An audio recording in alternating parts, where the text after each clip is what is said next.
Voilà, nous allons revenir sur la page de capture que nous venons de voir pour que je puisse vous faire rentrer dans les coulisses de cette page de marketing, puisque nous avons vu dans cette vidéo la partie contenu, c'est-à-dire le texte. Maintenant, je vais vous expliquer le contenant, c'est-à-dire la page web et comment bien l'optimiser. Alors, je vais déjà sortir de cette partie. Voilà. On va lever la vidéo. Et je vais vous mettre directement l'interface de Prestopage. Voilà, il faut que je récupère ma fenêtre, que je vous la mette ici. On va la mettre en grand. Voilà, on va peut-être un petit peu zoomer parce que sinon, vous n'allez absolument rien y voir. Voilà, je pense que comme ça ne doit pas être trop mal du tout. Ouais, on est pas mal. C'est pas mal. Alors, nous nous trouvons dans l'interface d'utilisateur de Prestopage avec sur la gauche les commandes et dans la fenêtre centrale les actions que l'on peut effectuer. Je vais donc faire comme un utilisateur de Prestopage. Je vais créer une page de capture, celle qu'on vient de voir. Donc, je me rends dans créer une nouvelle page. Je me reconnecte bien sûr, ça ce sont les aléas du direct. Voilà, créer une nouvelle page. Donc, on va choisir la page de capture, comme on vient de le voir dans la vidéo précédente. Je vais reprendre le même modèle. Vous voyez qu'on a plusieurs modèles, on a plusieurs modèles de page de capture pour avoir le choix de l'adapter à sa thématique. On choisit bien sûr une catégorie. Attention de bien remplir cette catégorie. Elle n'est pas vraiment anodine. Hein. Ce n'est pas, comme on pourrait le croire, un sondage statistique sur les catégories d'utilisateurs. En fait, à terme, puisque notre équipe de développeurs et le marketing travaillent sans cesse à l'amélioration de cet outil, le logiciel Prestopage va déclencher des vidéos d'aide en fonction de la thématique de l'utilisateur. C'est en fait la vidéo d'aide que je viens de vous montrer. Mais elle sera avec un contenu plus adapté à la thématique. Donc, remplissez bien cette section, ça vous sera utile par la suite. Donc là, on va choisir formation au conseiller en marketing, hein, n'est-ce pas? On va créer la page et on va retourner sur notre page. Donc voilà, nous nous trouvons dans l'interface de création d'une page de Prestopage et je vais vous détailler les commandes pour vous montrer quelques fonctionnalités très utiles. Alors, on va détailler sur la gauche, vous voyez, on a un petit menu, on a les paramètres de la page. Et on a la possibilité d'ajouter du code de suivi. Ah, mais qu'est-ce que ce code de suivi? Alors en fait, on a accès à la balise méta, et plus précisément la balise méta description qui permet d'ajouter une description d'une page affichée, ainsi que des mots-clés pour lesquels on souhaite optimiser une page. Alors, je vais vous montrer comment ça se présente dans une page de résultats Google, quand on remplit ces trois parties de code. Donc, je vais vous montrer ça avec une petite capture d'écran.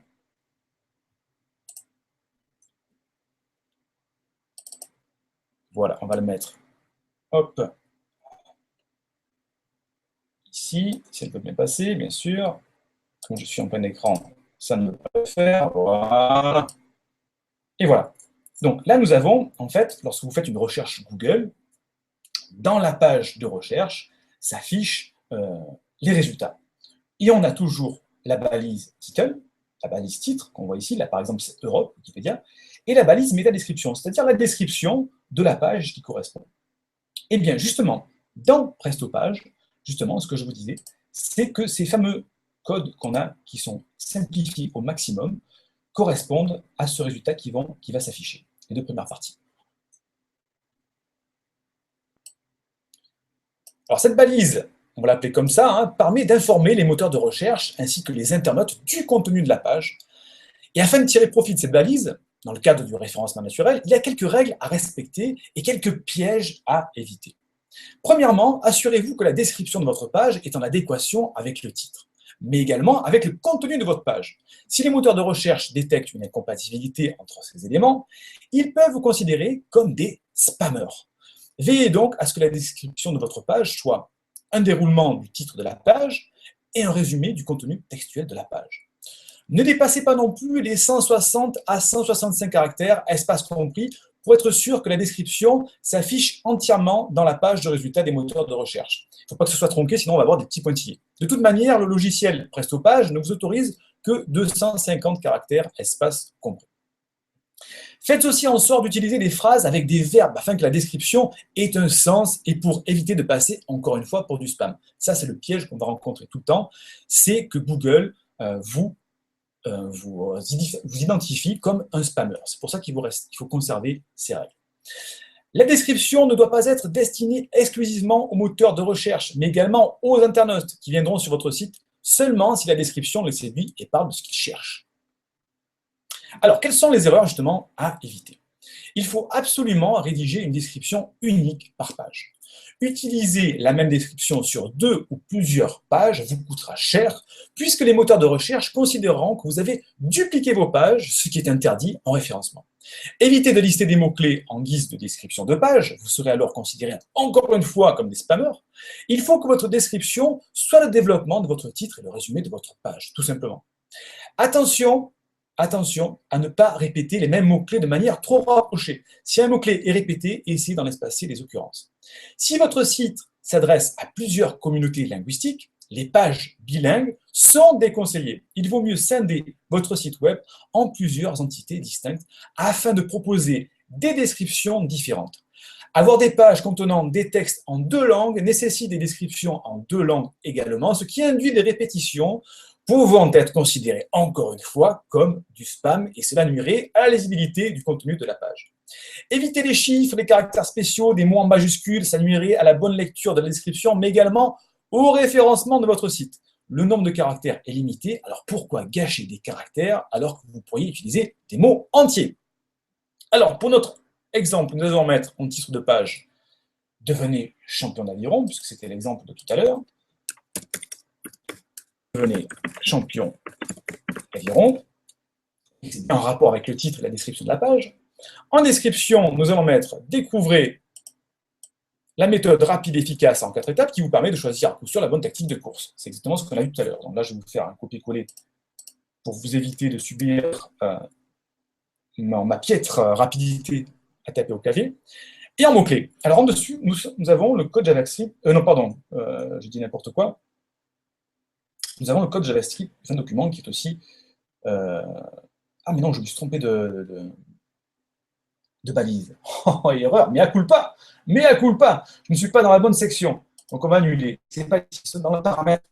Erreur. Quelle erreur, messieurs, dames. Donc je reviens. Nous sommes bien dans les 3 parties, titre de la page, description, mots-clés. Je suis sûr que certains vont se dire, mais de quoi il nous parle depuis tout à l'heure, parce qu'on parle de ce code de JavaScript, dont je vais vous parler après. Donc on est bien dans les titres de la page, et je vais vous remettre donc les bonnes descriptions. Comme ça, on sera clair et on repart sur des bonnes bases. Donc, devenez champion d'aviron, ça vous l'avez compris. La description, elle est ici. Voilà, nous avons ici. Et les mots-clés, les fameux mots-clés dont je viens de vous parler. Alors, les mots-clés sont une manière de classer un contenu. C'est ce qu'on appelle une taxonomie.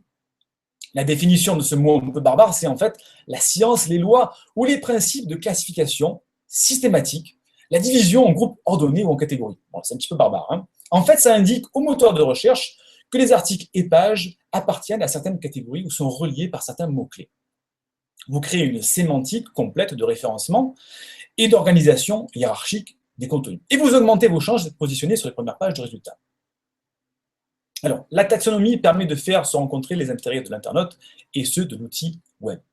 Mais malheureusement, et oui malheureusement car il y a toujours un mais, étant donné l'usage abusif des méta, des mots-clés comme cela, constatés dans un nombre important de sites web, les moteurs de recherche utilisent de moins en moins ces informations lors de l'indexation des pages.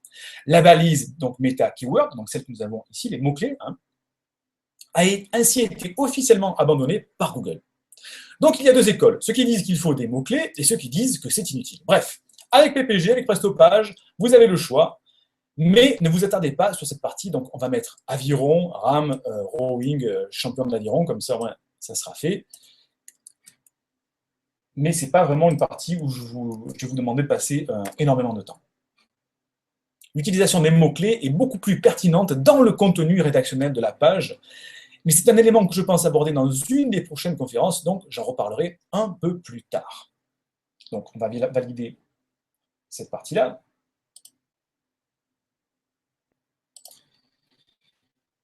Et on va passer au niveau des couleurs, puisqu'on a une interface de couleurs. L'éditeur de couleurs permet de vraiment personnaliser la charte de couleurs de la page. Alors là, j'insiste, puisque j'ai été graphiste dans le passé, pas plus de 3 couleurs, sinon vous allez terminer avec un sapin de Noël en guise de page. Mais vous voyez que vous pouvez facilement adapter les pages de Prestopage à votre charte graphique si vous en avez une. Alors vous voyez que par exemple, là on a un texte d'accroche qui est fuchsia, hein, il suffit de modifier les couleurs du texte, c'est très très simple. Et en fonction de votre charte graphique, vous allez pouvoir obtenir ce qui correspond vraiment le mieux à votre site, si vous en avez déjà un. Tout ça pour adapter les fameuses pages à l'ensemble de votre communication, que ce soit sur le papier, que ce soit sur Internet. Donc tout est paramétrable, bien sûr, dans la partie des couleurs, autant les titres du haut que du bas, que le bouton ici. Vous voyez qu'on a le petit bouton qui est en fuchsia aussi. Le fond du bouton, lui aussi, bien sûr, est modifiable. On peut le mettre en vert, on peut le mettre en bleu, etc. Vous voyez que c'est très simple, c'est vraiment niveau chimpanzé, on va dire. Nous avons aussi une autre option. Vous avez l'option vidéo de fond, l'option vidéo de fond qui est ici, on va se mettre dessus. Voilà. Elle vous permet de choisir soit une image fixe, soit une vidéo. C'est assez intéressant et ça donne un rendu très agréable et moins monotone qu'une page avec une couleur de fond. Alors, là encore, allez-y avec parcimonie. Ne mettez pas un extrait de match de football de la Ligue 1 en arrière-plan, ça viendrait distraire le prospect. Mais une vidéo relaxante, hein, ça peut vraiment être utile. Alors là, on en a une que nous, on utilise assez régulièrement avec Prestopage, je vais vous la montrer. Il faut que je retombe dessus. Voilà, hop, ici, je vais vous la mettre en grand écran pour que vous voyez un petit peu ce que ça peut donner. Je ne sais même plus si on l'a déjà importé. Non, on ne l'a pas importé, celle-ci, non. Donc, il vous suffit en fait de coller ici l'adresse de la vidéo, ce que je vais faire. On colle ici l'adresse d'une vidéo, par exemple. Là, j'ai pris une vidéo que nous, on a d'habitude chez Prestomarket. Et je vais valider. Vous allez voir qu'on va sauvegarder et publier la page. Donc, on va donner un nom à cette page, test web conférence. Voilà, on valide. Comme ça, notre page est créée. Le logiciel de Prestopage l'enregistre et on peut voir directement la page en ligne. Et là, tadada, bien sûr, magie du direct. On a toujours. Voilà, vous voyez qu'on a une vidéo en fond d'écran. Là, bien sûr, la vidéo est coupée parce que je suis sur un double écran sur mon ordinateur qui fait un petit peu des siennes. Et vous voyez qu'on peut vraiment facilement mettre des fonds d'écran animés intéressants avec nos pages de Prestopage. Sinon, bien sûr, vous pouvez utiliser une image de notre banque d'images ou uploader la vôtre. Voilà, c'est très très facile pour remplir cette partie image de fond de vos pages. Pour l'accroche, la description et le sous-titre, je ne vais pas m'étendre dessus. Vous avez eu la démonstration de la vidéo précédente. Il vous suffit tout simplement de cliquer dessus et de taper votre texte comme dans un document Word. Il n'y a pas plus simple et plus rapide. Sachez juste que vous pouvez supprimer des éléments de la page qui ne vous servent pas. Il suffit tout simplement de cliquer sur l'œil dans le menu. Hein. Vous voyez qu'ici, on a des petits yeux. On clique dessus et ça va effacer la partie qui ne vous intéresse pas, le bouton, le sous-titre. Très, très simple, tout ça aussi. En ce qui concerne le formulaire de capture, c'est-à-dire la zone qui vous permet de récupérer l'adresse email et le prénom, vous pouvez bien sûr lier votre autorépondeur. Hein. Donc, il suffit de cliquer dessus. Ça va vous permettre de récupérer le prénom et l'email. Alors, par exemple, chez Weber, je vais vous lancer une vidéo d'aide que nous donnons aussi à nos clients dans l'interface de Prestopage. Je pourrais le faire en live, bien sûr, mais je ne pourrais pas masquer certaines informations confidentielles de nos listes. C'est pour ça que je vous lance cette petite vidéo qui va vous expliquer comment récupérer, en fait, chez Weber, par exemple, ce qu'on appelle l'unique list ID, c'est-à-dire l'identifiant de vos listes à Weber. On a l'habitude d'utiliser le nom de la liste, mais vous allez voir que parfois, dans certains logiciels, on va vous demander cette unique liste ID. Donc, tagada, je vais vous lancer la petite vidéo. Comme ça, vous aurez la solution tout de suite. Hop, je vais vous mettre ça. Je baisse mon écran. Je mets la vidéo ici. Un petit raccourci clavier pour vous la mettre en grand écran et je vous la lance. Et c'est parti. Comment récupérer l'idée de votre liste Aweber? L'idée unique de liste est utilisée pour identifier votre liste de diffusion Aweber. C'est un identifiant généré automatiquement qui ne peut être changé.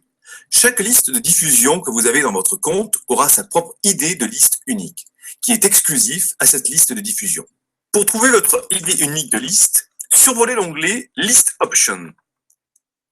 Cliquez sur List Settings. Le titre Basic Information. Sous le nom de votre liste, vous pouvez trouver l'idée unique de votre liste. Ici. À quoi sert l'idée unique de votre liste? Elle aide Aweber à déterminer à quelle mailing list des abonnés doivent être ajoutés à partir des formulaires de capture, formules de captation. L'idée unique de votre liste est généralement ce que la plupart des intégrations tierces recherchent quand elles demandent votre nom de liste Aweber ou votre Aweber List ID. Qu'en est-il de votre nom de liste? Contrairement à l'idée unique de votre nom de liste Aweber est purement superficiel. La liste des noms est là principalement pour vous aider à identifier avec quelle liste vous travaillez dans votre panneau de contrôle Aweber.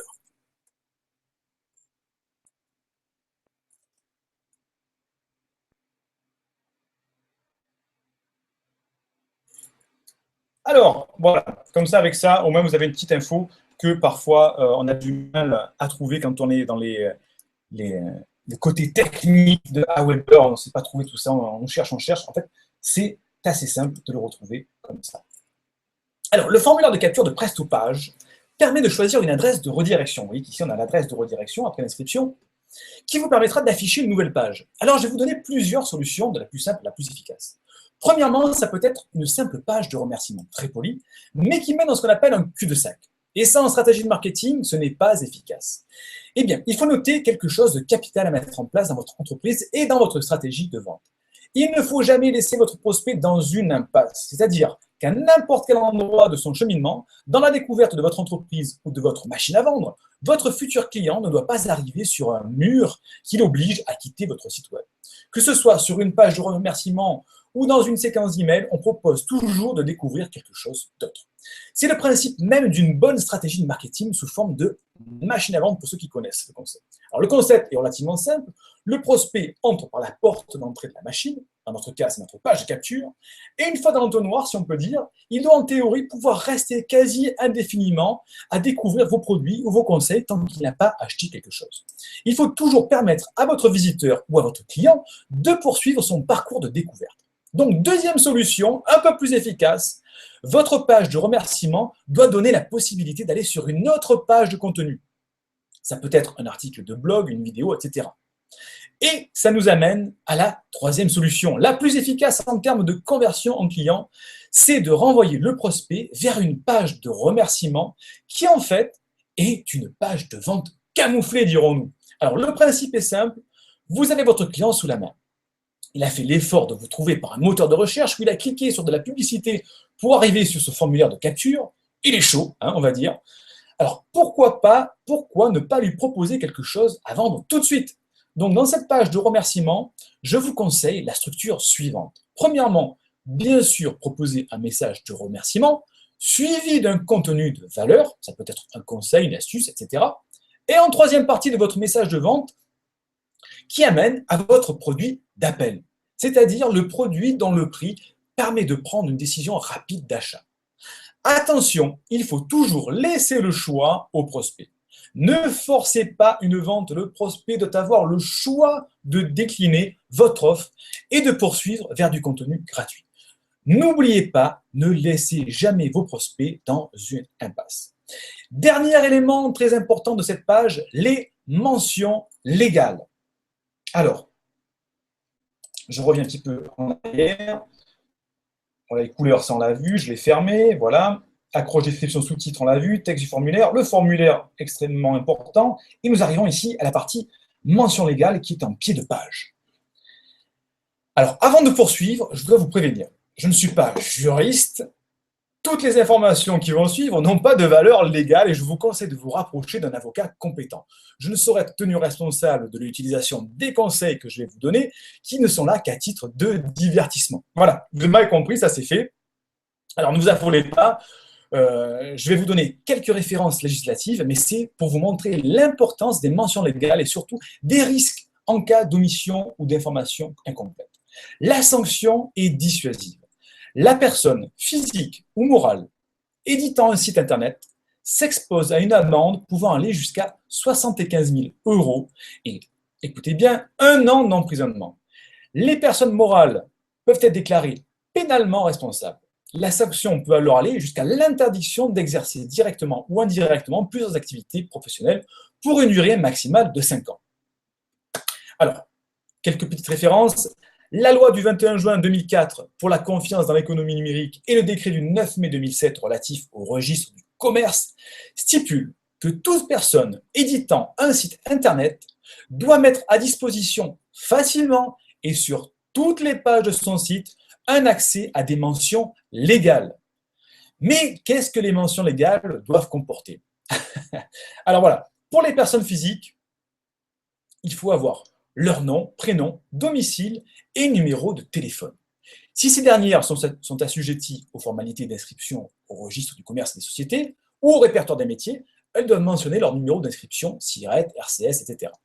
Pour les personnes morales, c'est-à-dire les entreprises, leur dénomination ou raison sociale, l'adresse de leur siège social accompagnée du numéro de téléphone. Tout comme pour les personnes physiques, si les personnes morales sont assujetties aux formalités d'inscription au registre du commerce et des sociétés ou au répertoire des métiers, elles doivent alors indiquer leur numéro de leur inscription, SIRET, RCS, etc. Mais aussi leur capital social et l'adresse de leur siège social. Dans le cadre du registre du commerce, il s'agit du numéro RCS. Dans tous les cas, toute personne qui édite un site doit mentionner le nom du directeur ou du co-directeur de la publication. Lorsque le service est fourni par une personne physique, le directeur de la publication et cette personne physique. Il peut également s'agir du responsable de la rédaction. Et la personne désignée sera tenue responsable si le site internet n'est pas conforme. Il est également obligatoire d'indiquer le nom, la dénomination ou la raison sociale, l'adresse et le numéro de téléphone de l'hébergeur. Alors, j'ai une question, moi, que je peux vous poser. Peut-on copier-coller les mentions légales de notre site? Alors, je vous pose la question, vous pouvez y répondre, bien sûr, dans le chat dessous, si vous posez aussi la question. Enfin, vous pouvez y répondre, en tout cas.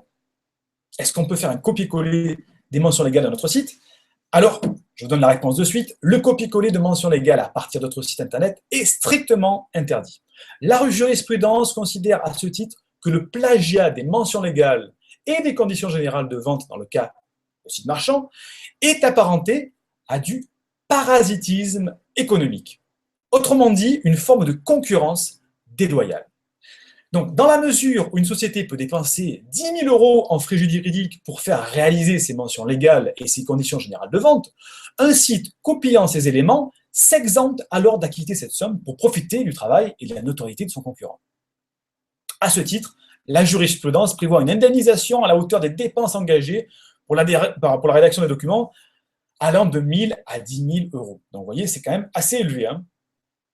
En dehors de ces mentions légales, quelles sont les autres obligations d'un éditeur de site internet? Si l'éditeur d'un site internet, site marchand ou non, recueille des informations quant à la vie privée des internautes, et c'est bien notre cas puisque nous recueillons le prénom et l'adresse email des prospects, il est tenu de déclarer son fichier client ou sa base de données à la Commission nationale de l'informatique et des libertés, la fameuse CNIL. Dans le cas contraire, il risque une peine de 5 ans d'emprisonnement et de 300 000 € d'amende. Cette déclaration se réalise sur le site de la CNIL. Vous tapez sur Google CNIL, vous tombez directement dessus. Il existe à ce jour 3 types de déclarations. La déclaration simplifiée, la déclaration normale et la demande d'autorisation. La déclaration simplifiée est nécessaire dans le cas de collecte de données non sensibles et nécessaires à un fichier client. C'est notre cas puisque nous ne récupérons que le prénom et l'adresse email. Donc, il vous suffira de faire une toute simple déclaration en papier, envoyée par la poste. Je crois même qu'on peut l'envoyer par email, si je me souviens bien. Et c'est réglé, vous êtes en conformité avec la loi. Dans tous les cas, l'éditeur doit indiquer clairement aux internautes que ces derniers ont accès aux informations récoltées les concernant et qu'ils bénéficient d'un droit de modification et de suppression de leurs données personnelles précisément. Alors, dites-moi dans les commentaires si vous aussi, vous avez ou pas des mentions légales sur votre site et si vous étiez au courant de l'importance de la présence de ce texte. Parce qu'on ne se rend pas compte, mais c'est quand même un tout petit pied de page en marquant juste les mentions légales en bas, mais on encourt des problèmes quand même assez élevés si on ne met pas en place ces pages simples. Alors nous, chez PrestoPage, on a bien sûr la possibilité de créer des pages de contenu tout simple pour mettre toutes vos conditions générales de vente. Et ça, c'est ce que je vous recommande de faire dès ce soir, après la réunion, c'est carrément de mettre vraiment vos conditions générales de vente avec les informations que je vous ai données pour vraiment être en conformité avec cette réglementation. Parce que ce serait dommage de vous faire attaquer par un concurrent qui va trouver la faille et qui risque justement de vous porter préjudice.